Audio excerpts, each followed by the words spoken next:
G'day, this is Scotty Tucker. Just a short video on how to get rid of algae once it's in your pond. So algae, I guess we can first divide it in a pond into two general categories. One is string algae. This is stuff that you can literally pick up and grab and remove with your hand. And the other one is pea soup, or green single-celled algae that turns your pond water green like pea soup. So first of all, if we talk about string algae, one of the easiest ways is to simply manually remove it. You can do that with a stick and just wrap it around. There are some specialist tools that you can get that do that. You get it in there and try and rip it out. You can also use an algicide or an algae treatment. So algae treatments can be a range of different types of active ingredients. There are things like copper algae treatments, there are other chemicals, there are barley straw products. But essentially algicides, what you're doing is introducing a product or a chemical to kill the algae. That's still okay if you've got fish. You do have to be careful, and you do have to make sure that you're not overdosing with an algae that's at risk for damaging your fish. So definitely follow the manufacturer's recommendations when it comes to using algicides. The other thing with algicides is that they can knock around your biological filter a little bit if you're, depending on the chemical that you're using.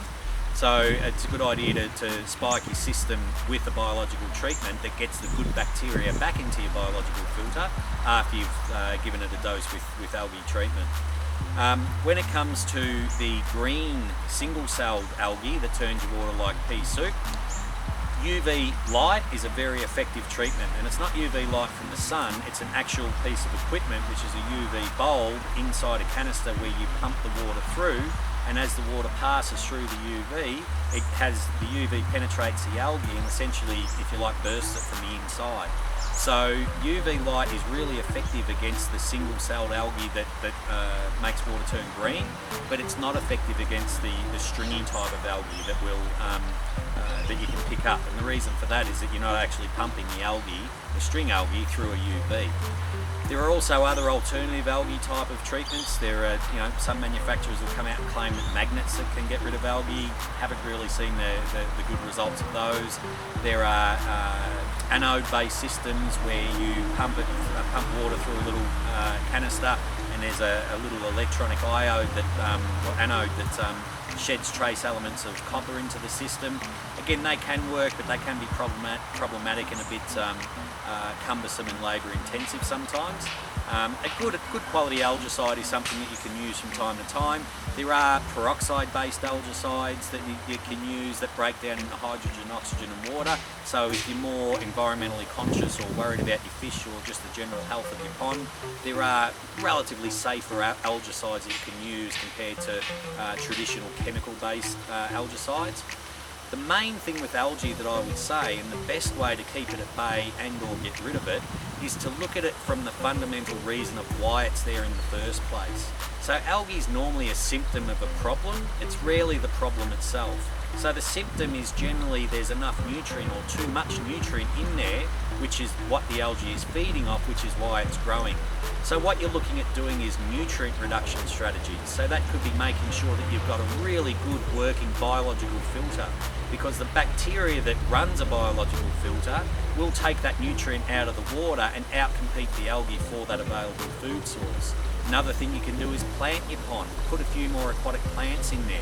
They too can also help outcompete the algae and rebalance the system.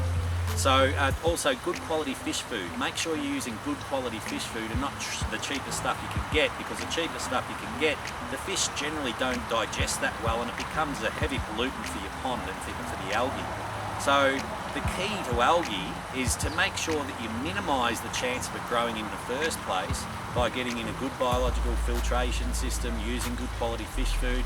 Aeration's another real good one. By aerating your pond, you'll get a lot of oxygen in there. The bacteria that keeps the algae at bay loves oxygen. The more oxygen you put into your pond, the less algae you're going to have.